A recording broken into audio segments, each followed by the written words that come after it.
নমস্কার বন্ধুরা, লিপির রান্নাঘরে সবাইকে জানাই অনেক অনেক স্বাগত। আজকে আবারও চলে এসেছি নতুন একটা রেসিপি নিয়ে।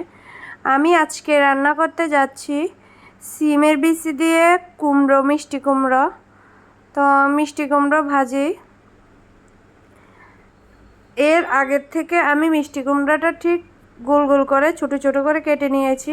একটা বাটির মধ্যে ধুয়ে নিয়ে নিয়েছি। তো দিয়ে দেব কড়াইয়ের মধ্যে তেল। এখন দিয়ে দেব শুকনো লঙ্কা, তেজপাতা, আর দিয়ে দেব ফোড়নটা ভাজা হয়ে আসলে আমি ধুয়ে রাখা মিষ্টি কুমড়োটা এর মধ্যে দিয়ে দেব। নিরামিষ এই মিষ্টি কুমড়োটা খুব সহজে বাড়িতে বানিয়ে নিতে পারো এবং গরম গরম ভাতের সাথে খেতে কিন্তু খুবই ভালো লাগে। তো দিয়ে দেব ভেজে রাখা সিমের বিচি। এখন দিয়ে দেব পরিমাণ মতো নুন,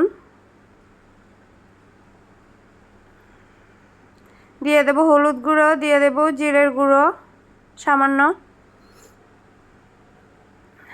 আর একটু যখন সেদ্ধ হয়ে আসবে তখন এর মধ্যে দিয়ে দেবো লাল লঙ্কার গুঁড়ো সামান্য দেবে। তো কুচি কুচি করে কেটে রাখা কয়েকটা কাঁচামরিচ দিয়ে দেব।